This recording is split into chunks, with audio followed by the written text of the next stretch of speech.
Welcome to mister Zulfiqar YouTube channel. நீங்க thumbnail பார்த்தா வந்திருப்பீங்க. மனோ தங்கராஜ் அவருடைய பதவி பறிக்கப்பட்ட பிறகு ஒரு போட்டோ சமூக ஊடகங்கள்ல பரவிக்கிட்டு இருக்கு. முன்னாள் அமைச்சர் மனோ தங்கராஜ் ஒரு பெண்ணுக்கு கேக் ஊட்டுவது மாதிரி, அவருடைய பிறந்த நாளைக்கு கேக் ஊட்டி கிரீடம் வச்சு அவருடைய கழுத்துல ஏலக்காய் மாலை போடுறது மாதிரி ஒரு போட்டோ, ஒரு 4-5 போட்டோ சமூக ஊடகங்கள்ல பரவிக்கிட்டு இருக்கு. அந்த பெண் யார், இந்த மாதிரி போட்டோக்களை நம்ம பரப்பிட்டு இருக்கிறோமே, இது சரிதானா அப்படிங்கறத பத்தி தான் இந்த வீடியோல முழுசா பார்க்க போறோம். இந்த மிஸ்டர் சுல்ஃபிகர் யூடியூப் சேனலை சப்ஸ்கிரைப் பண்ணாம பாக்குறவங்க சப்ஸ்கிரைப் பண்ணிக்கோங்க, பெல் பட்டனை கிளிக் பண்ணி வச்சுக்கோங்க. அப்பதான் நம்ம அடுத்தடுத்து போடக்கூடிய வீடியோக்கள் உங்களுக்கு நோட்டிபிகேஷன்ல வரும். நம்முடைய இந்த சேனல்லையே திராவிட முன்னேற்ற கழகத்தையும் இதே அமைச்சர் மனோ தங்கராஜையும் பல இடங்கள்ல நம்ம விமர்சனம் பண்ணி பேசியிருக்கிறோம். பல இடங்கள்ல என்னுடைய Facebook தளங்கள்ல கூட சில தவறுகளை சுட்டி காட்டியிருக்கிறோம்.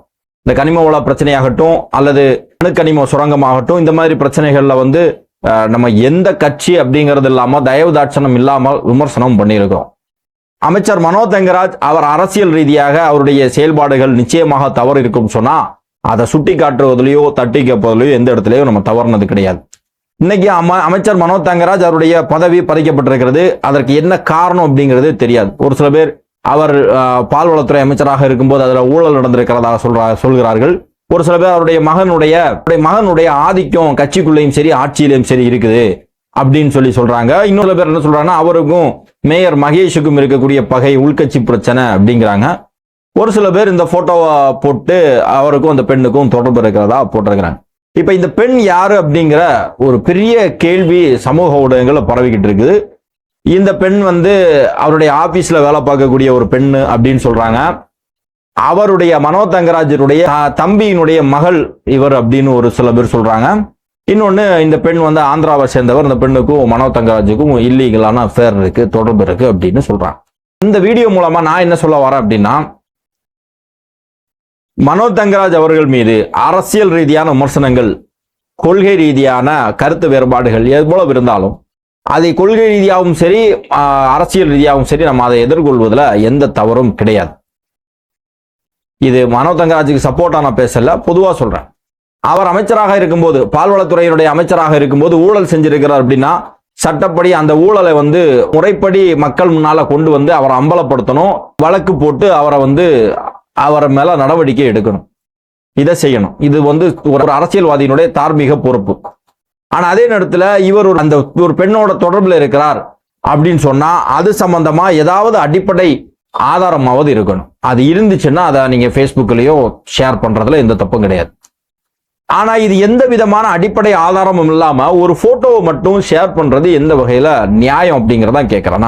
அமைச்சர் மனோ தங்கராஜுக்கு சப்போர்ட் பண்ணி பேசல. அமைச்சர் மனோ தங்கராஜ் ஒரு ஆண், அவருக்கு இது ஒரு மேட்டரே கிடையாது.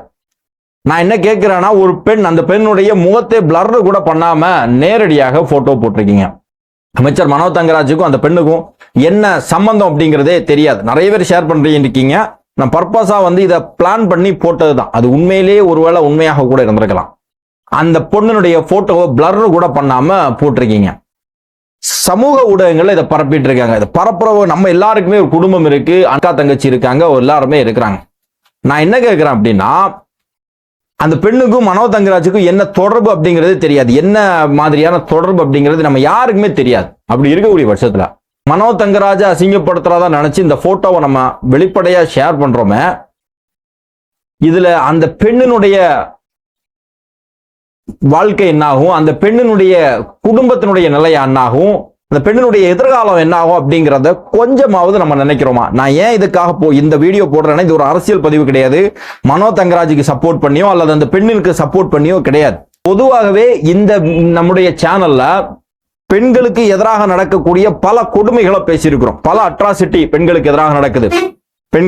பெண்கள் கற்பழிக்கப்படுகிறார்கள், பெண்கள் தவறாக ப்ரொஜெக்ட் பண்ணப்படுகிறார்கள், வேலை பார்க்கக்கூடிய இடத்துல, பள்ளிக்கூடம் படிக்க போற இடத்துல பெண்களுக்கு நடக்கக்கூடிய அநீதிகள், அவர்களுடைய உழைப்பு இப்படி சுரண்டப்படுது, இப்படி பல விஷயங்கள் நம்ம பேசியிருக்கிறோம்.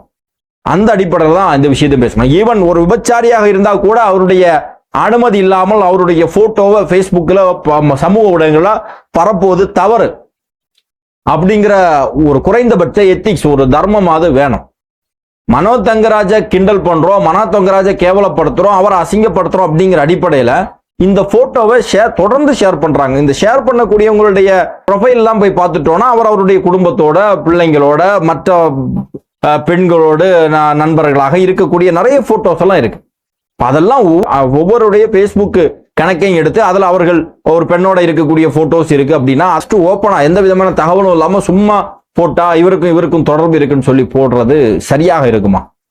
அதே மாதிரிதான் மனோ தங்கராஜ் அவருடைய இது கொள்கை ரீதியாக அல்லது அவருடைய நிர்வாக ரீதியாக எவ்வளவு பிரச்சனை இருக்கு. ஆர்எச்ஆர் நிலத்தை அவரு ஆட்டையை போட்டாருன்னு சொல்றாங்க. கொண்டு முறைப்படி அதனுடைய ஆதாரம் இருக்கு அப்படின்னா அதை அம்பலப்படுத்துங்க, தப்பு கிடையாது.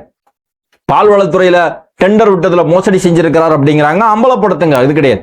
பெண்ணோட உண்மையிலேயே தொடர்புல இருந்திருக்கிறார் அப்படின்னா அந்த பெண் யார், என்ன, அந்த பெண்ணுக்கும் இவருக்கு என்ன சம்பந்தம், எங்க இருந்து அந்த பெண் வந்தாங்க அப்படிங்கிறத வெளிப்படையா ஆதாரப்பூர்வமா வெளிப்படுத்துங்க, தவறு கிடையாது. ஆனா அதை விட்டுட்டு ஜஸ்ட் ஒரு போட்டோ மட்டுமே போடுறீங்க. உண்மையிலே சொல்றேன், நான் இந்த கேப்ஷன்ல போட்டிருக்கிறேன் யார் அந்த பெண் அப்படின்னு சொல்லி தகவல் போட்டிருக்கிறேன். அதை பார்த்தா நீங்க எல்லாரும் வந்திருக்கீங்க. எனக்கு கூட அந்த பெண் யாருன்னு தெரியாது. நான் அதை தெரிந்து கொள்வதற்கான முயற்சியில இறங்கலாம். நான் நினைச்சேன்னா நான் கன்னியாகுமரி மாவட்டம் தான். எனக்கு திமுகவில் இருக்கக்கூடிய முக்கிய நிர்வாகிகள் இருந்து சாதாரண கடைக்கோடி தொண்டர்கள் வரைக்கும் பல பேர் தெரியும். நான் ஒரு 50 பேருக்காவது போன் போட்டு கேட்டேன்னா குறைந்தபட்சம் இந்த தகவலை நம்மளால எடுக்க முடியும். ஆனாலும் அது தேவையில்லை அப்படின்னு நினைக்கும்.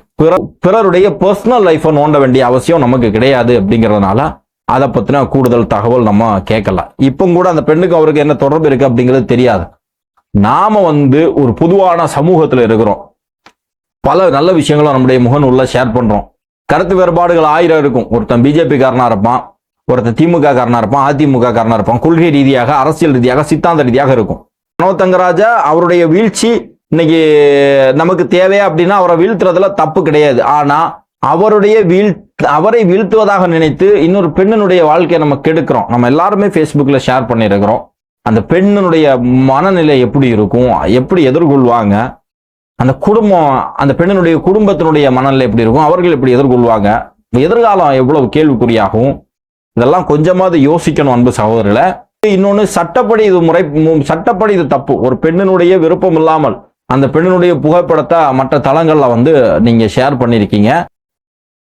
கொள்கை ரீதியாக, சித்தாந்த ரீதியாக, நிர்வாக ரீதியாக, அரசியல் ரீதியாக 1000 கருத்து வேறுபாடுகள் இருக்கலாம். அதை நம்ம நேரடியாக இருக்கணும். இது எல்லா இடத்துலையும் இது அமைச்சர் மனோ தங்கராஜ் அப்படிங்கிறதுனால பேசல. ஈவன் பிஜேபியை சேர்ந்த ஒரு பெண் அவர் மேல இதே மாதிரி தவறான கண்ணோட்டத்தினுடைய அடிப்படையில் தவறாக எழுதும் போது நாம கண்டிச்சிருக்கிறோம். நமிதாவை பத்தி பேசினால் தப்பா போடும்போது நம்ம கண்டிச்சிருக்கிறோம். தமிழிசை சவுந்தரராஜன் அவரை உருவகேலி பண்ணி பேசும்போது நாம அதை கண்டிச்சிருக்கிறோம், தவறுன்னு சொல்லியிருக்கிறோம். வானதி சீனிவாசனுடைய குரல் அப்படி இருக்கு இப்படி இருக்குன்னு சொல்லி கிண்டல் பண்ணி போடும்போது அதை நம்ம கண்டிச்சிருக்கிறோம், தப்புன்னு சொல்லியிருக்கிறோம். அந்த அடிப்படையில் தான் இதையும் தவறுன்னு சொல்றோமே தவிர பர்சனலா மனோ தங்கராஜ் மேல எனக்கு பெருசா பாசமெல்லாம் கிடையாது.